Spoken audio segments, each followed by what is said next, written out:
Comenzamos esta pauta B de jueves 22 de octubre junto a Mirna Schindler con Claudia Álamo, que está en la línea. ¿Qué tal? ¿Cómo están? Hola, Claudia. Y con Aldo Schiapacase, que se reincorpora a esta mesa de conversación ya de manera aquí permanente, Aldo, ¿no? De aquí para adelante ya nos lanzamos. De aquí hasta que termine la última elección de este periodo político. Claro. Ya, o sea, contamos al final de la contigo 10ª elección me retiro. cuando tengamos ya un nuevo Chile. Exacto. Ya. Comenzamos, hay harto que conversar, ya estamos a puertas del plebiscito, hay ya un clima que empieza a generarse de cierta expectativa porque se empiezan a aterrizar además las variables prácticas aquí. Mirna, recién conversábamos con el alcalde de Santiago, este tema de la cantidad de locales nuevos y puntos de votación nuevos que va a haber puede confundir a mucha gente. Vamos a tener que hacerle a la información nosotros aquí en la radio en estos días para que todos estemos ubicados y orientados de dónde nos toca votar. Va a ser un tema, por ejemplo, Y así también con otros. Veo que pasó un angelito volando, después se cruzó uno en sentido contrario. Y hay también otras cosas, porque fuera de ese clima que yo quería un poquito situar ahí la cosa en el ambiente, hay hartas noticias, pues. Entre otras. Lo de la Paula Daza, hace un momento en televisión, que señaló que la gente que está contagiada de coronavirus y que acuda a un local de votación y que sea detectada, va a poder votar. Sí. Va a poder votar, va a poder emitir su sufragio y después va a tener que ser detenida y a pagar la multa correspondiente a su condición sanitaria. ¿Qué pasa si esa persona no sabe que está contagiada? Si una persona... Es que en ese caso no está en el registro de la pandemia. Claro, el no tema la van a pillar ahí. Claro. Ya. El tema es si tú estás en el registro de la pandemia. Entonces, Claudia, que te pueden controlar al ingreso de un lugar aleatoriamente, digamos, no es que los vayan a controlar a todos, pero abre un debate, yo considero muy interesante, porque se supone que, pese a que te detecten, pese a que estés en el listado, vas a tener, de acuerdo a las declaraciones de Paula Daza, vas a tener la opción de votar y después ser detenido. Sí, es como que nada puede impedir que tú votes, que eso tiene prevalencia. Tu derecho al sufragio. Claro. Ahora, y esos 3 segundos en que tengo que bajarme la mascarilla para que me vea el vocal de mesa que soy la persona que dice mi carnet, igual que complejo, ¿no? No, que la recomendación política y sanitaria es que si estás contagiado no vayas a votar. Es una cuestión de toda lógica. Es un llamado, es un momento extraño en el que Paula Daza hace esta declaración, primero porque uno podría considerar que incentiva el hecho de que quienes están enfermos puedan ir a votar. Sí.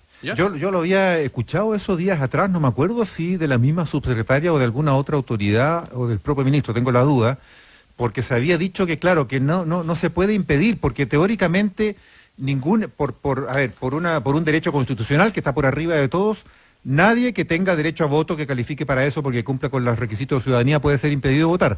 Tanto es así que los enfermos de cualquier enfermedad tienen derecho a voto. Lo que pasa es que por razones prácticas se les impide, los que están, ya lo hemos comentado otras veces, los que están hospitalizados, los que están en cama, los que tienen algún tipo de dificultad de movilidad. Ellos, nadie dice que no puedan votar, pero tienen incluso los privados de libertad que no tienen sentencia condenatoria, que son presuntos inocentes, también tienen derecho a voto, aunque estén tras las rejas. Pero hay una cuestión ya mecánica y material que impide que voten. Bueno, un enfermo de COVID tampoco no pierde su derecho a voto. Lo que pasa es que, porque está por arriba. Ahora, hay una norma que es concreta, que es de la emergencia, que restringe este derecho, que es constitucional, y que lo hace rendir cuentas si es que infringe esa norma sanitaria, pero no le puedes impedir el derecho a voto. Hay una lógica por ahí, un poquito intrincada, que uno podría encontrar. ¿Me permiten un comentario que no va directamente con eso, pero sí va con respecto a las proyecciones para este domingo? Pero ¿cómo no? No sé si puedo, ¿sí? Ya. Es que mira, todo lo que hablamos hasta ahora no tiene... Es que para complementar, pues sí, usted ya lo dijo, pues lo dijeron. No, es que miren, es que ayer estuve en un conversatorio muy interesante con 2 expertos electorales y un constitucionalista, entre ellos con Mauricio Morales, que es cientista político de la Universidad de Talca, y es súper importante porque en el tema de la proyección, ustedes saben que hay opiniones bastante optimistas que dicen que podría haber incluso más de 8 millones de votantes este fin de semana, lo que que es digamos en el marco de una votación de un voto no obligatorio, es bastante, o sea, sería realmente noticia. Pero ellos hacían una especie como de bajada, poniendo la pelota al piso, en que el padrón electoral está tan distorsionado que la verdad es que es muy difícil anticipar cuánta gente va a ir a votar. O sea, hablaban de la cantidad de electores que todavía se mantienen en el padrón electoral, que tienen 130 años. Yo no recuerdo la cifra, pero era increíble. Gente que tiene sobre 130 años y que aparece todavía, ¿no es cierto?, en el padrón electoral. O sea, ha habido una falta de despeje, de descreme, que vuelvo a decir, hace muy difícil poder anticipar la cifra. Sin embargo, Mauricio Morales, que es un muy buen analista electoral, él decía que él no veía posible que el rechazo pudiera obtener menos del 35%. Sobre la base de entender que hay un 20% que todavía se declara pinochetista en Chile, digamos, a pesar de la cantidad de años y las décadas y todo lo que ustedes quieran, pero sobre ese 20% él señalaba que había que agregar más o menos un 15% más, y que la opción del apruebo podía estar entre un 60 y un 65%. También en el análisis estaba el constitucionalista Javier Couso, que decía que, atendiendo más o menos a episodios históricos como lo que pasó al 88, hacía una referencia ahí en un tema que había ocurrido especialmente en esas horas previas al plebiscito. Él decía que él calculaba que los hechos ocurridos el domingo, que se han levantado por algún sector, ¿no es cierto?, casi como que este es el país que quieren construir los violentistas, entonces los del apruebo están todos por la violencia. Él decía que, sin embargo, ese hecho podía generar una merma del apruebo de unos 2 a 3 puntos. Y la gran preocupación, si ustedes quieren, como para hacer el redondeo final, era que esos hechos de violencia, más allá si afectaban o no la correlación apruebo o rechazo, porque uno podría decir que más o menos eso ya está definido, podían sí afectar la participación, pero sobre todo la participación, por supuesto, de los sectores más, hablemos de adultos mayores. Pero también, y con esto termino, era el tema de la pandemia, como que de repente se nos está olvidando que efectivamente estamos en una pandemia y que eso también podía generar inhibición. Entonces, es como para el cuadro completo de las proyecciones, ¿no es cierto?, que se hacen, y por supuesto ahí el factor jóvenes. ¿Cuántos jóvenes van a ir a votar? Es la pregunta del millón en este minuto. Y quizá un punto ahí, Mirna, que debiera ser, que está por lo menos parte del debate, es que este plebiscito se hace, es una cosa ambigua o ambivalente quizá, es un camino que abrió el mundo político como un camino institucional en un momento sumamente delicado como fue hace un año, ¿no? Pero por otra parte lo que hemos visto es que la política está totalmente desfondada. Decir que hoy día la política es un actor relevante en el país, yo creo que sería súper voluntarista. Por lo tanto, también las fuerzas, lo que va a mover a la ciudadanía no son tanto las fuerzas políticas, sino la idea, el horizonte del país que quiere, pero que no está anclado. Entonces, a veces me pasa que siento que se ha polarizado tanto el apruebo y el rechazo ligado como a mundos políticos, que no sé si esa gran franja ciudadana que mira a los partidos con cierta distancia se siente representada por ese llamado, digamos, ¿me entiendes? No sé si me explico. Tengo dudas de si esa mayoría ciudadana que quiere o no una nueva constitución tiene representatividad o se siente que la voz de los partidos políticos tiene algo que decirle. Entonces también yo creo que el tema de cómo se moviliza esa ciudadanía va a ser importante y cómo se interpreta el triunfo. Porque si gana el apruebo, la oposición se va a sentir vencedora, pero ¿será realmente, me entiendes? ¿Será realmente súper vencedora? ¿Qué hacemos con esa franja de independientes que está alejada de la política? ¿Cómo leemos su votación? Sí, yo me declaro abierto a ser sorprendido el domingo. Yo también, sí, totalmente. Es difícil, no sé si tú, Aldo, como...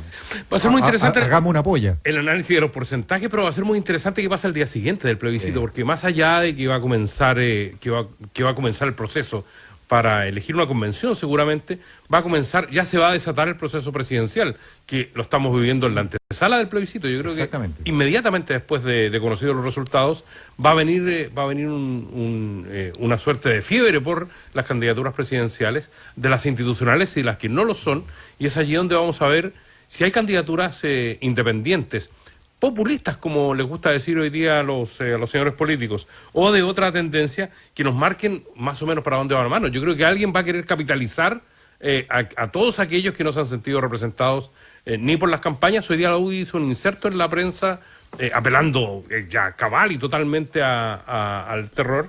Sí, a la violencia. A la violencia para el fin de semana.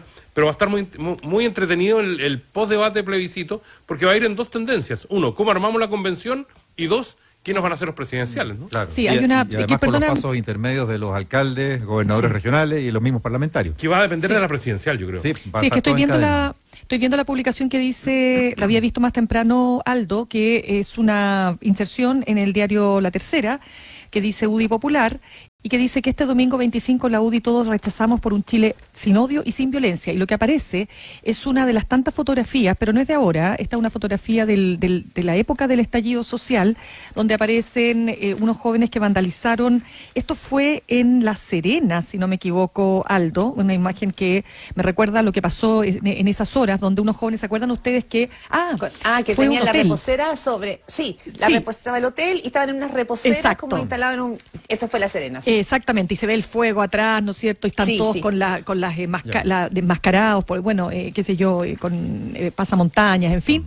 Y se ve el fondo, ¿no es cierto?, cómo se está vandalizando. Claro, es que es lo mismo que yo veía hoy día, lo comentaba con otros periodistas, digamos, lo que aparece en el diario, que a mí me llamó mucho la atención, lo que aparece publicado en el Líbero, que es un sitio de periodístico, ¿no?, de corte de derecha, por supuesto, y en la principal portada, en la noticia más importante que ellos destacan hoy día es Atocha, el día en que el ataque a los trenes de Madrid logró dar una vuelta a la elección. Démosle a nosotros una vuelta luego, Mina, tenemos noticias del minuto, vamos a conectar con La Moneda. Está hablando el ministro del Interior respecto del hackeo a gobierno digital. Richard Jiménez nos va a contar. A ver, Richard.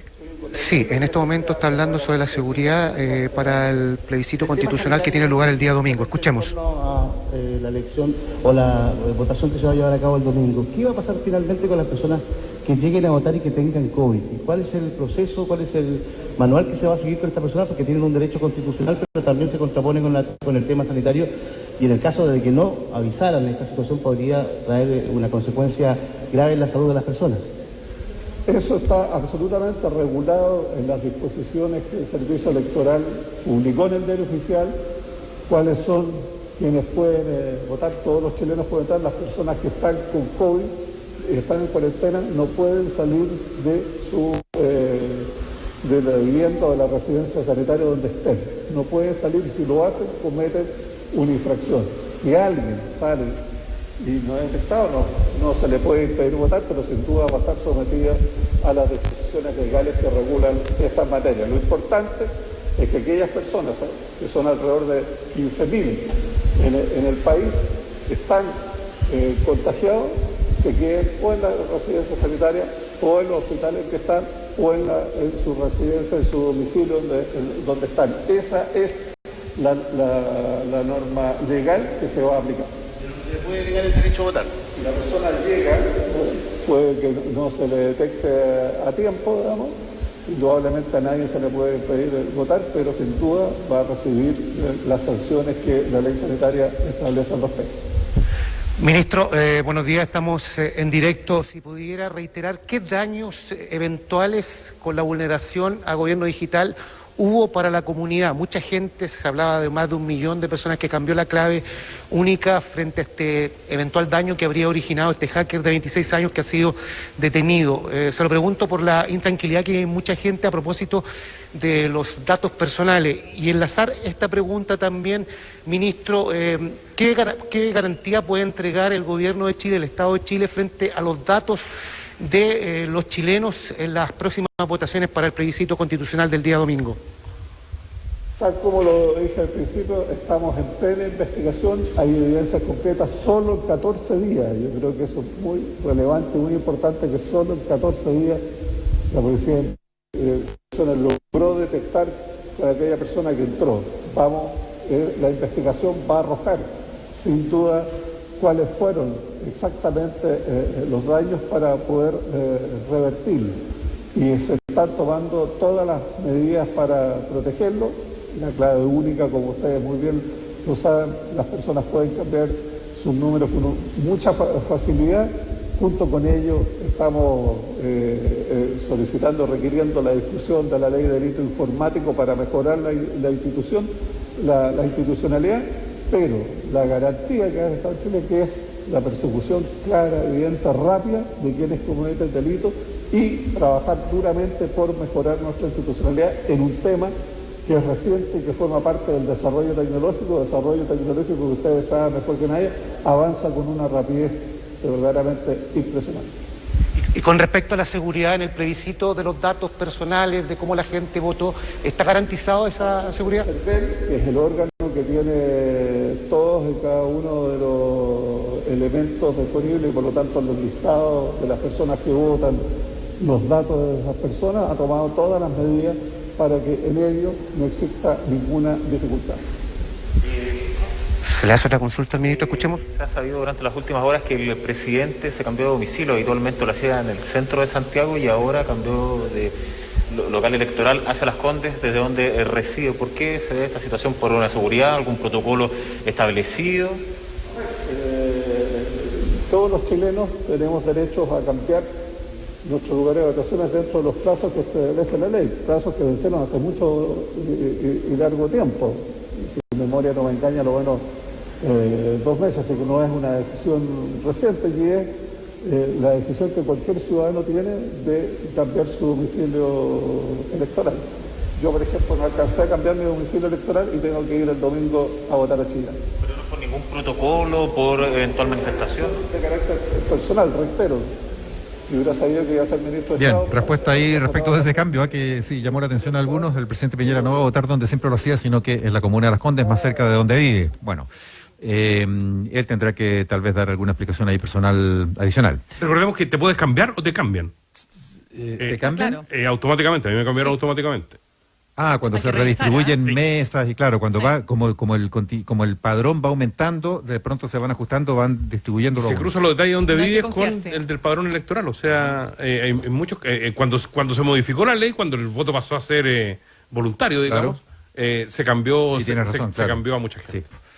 Ya, bueno, estábamos, sobre el hackeo, un breve comentario, ya que era la información que inicialmente estaba dando el ministro del Interior. Esto fue para lucir el logro de haber dado con una persona que es presunta responsable de ese hackeo al gobierno digital, tema clave única, lo comentamos hace un par de semanas, generó mucha inquietud esto, aquí nos hicimos cargo de esa inquietud, recomendamos, y personalmente, ¿te acuerdas, Mirna? Comentábamos que estábamos cambiando las claves, en fin, yo me apuré en hacerlo ese mismo día. Hay un logro ahí, hay que ver qué está detrás, porque aquí lo que llama la atención es una persona, un joven ingeniero informático que aparece como quien habría violado, ¿no es cierto?, vulnerado la seguridad del gobierno digital. Interesante lo ocurrido, pero hay una investigación ahora que tiene que desarrollarse. Ese es su curso, exactamente. Ya, Sí, tú me no sé habías si- dejado planteado el tema del factor Atocha. Como... Sí, lo que pasa es que lo que me llama la atención, bueno, uno entiende que estamos en una etapa súper polarizante, pero yo creo que los medios tenemos una responsabilidad, nosotros como medio también, todos los medios tenemos una responsabilidad respecto de las publicaciones que hacemos en las horas previas, ¿no es cierto?, en momentos que están sin duda siendo complejos, particularmente después de lo que se vivió el domingo. Lo que yo decía es que me parecía importante señalar que el Líbero había publicado en su portada principal la siguiente noticia: Atocha el día en que el ataque a los trenes de Madrid logró dar una vuelta a la elección. Entonces yo leí la información, primero tratando de entender por qué ellos publicaban esta noticia, queriendo ir a lo periodístico, a ver qué hay de nuevo, se descubrió algo nuevo, hay conmemoración de la fecha, no corresponde porque esto fue el 14 de marzo de 2004, pero en definitiva lo que uno termina descubriendo es que lo que quiere el Líbero finalmente es instalar cómo hechos de violencia pueden dar vuelta a una elección, pero es que acá no estamos hablando de cualquier hecho de violencia, estamos hablando de un atentado terrorista, que además omite esta información que cuando el gobierno de Aznar pierde la elección y gana Zapatero, tiene que ver no solo con el atentado propiamente tal, sino con que el gobierno de Aznar negó sistemáticamente, recordemos muy bien lo que pasó ahí, la posibilidad de un atentado yihadista. Recordemos que él se había metido en la guerra de Irak con la oposición de la calle, había oposición en España, y él insistió, su gobierno, en que tenían información de que el atentado era fruto de la ETA. Y toda esa amalgama fue la que finalmente le termina costando la elección. Pero a mí me parece súper delicado que un medio ponga en portada principal esto, porque es casi como decir, ¿qué es lo que nos falta? ¿Un atentado terrorista para que se dé vuelta el plebiscito de este domingo? Lo dejo planteado, es mi inquietud por lo menos. Sí, yo tengo una diferencia sobre verlo así, porque de hecho nosotros mismos aquí en la radio, en la transmisión especial del domingo en la noche, a propósito de los hechos violentos, nos preguntábamos al aire aquí, ¿te acuerdas, Mirna? Estábamos junto con Gerson del Río a ver, ¿tendrá estos hechos del domingo, qué influencia podrá tener en el plebiscito de una semana más? Domingo a domingo faltaba.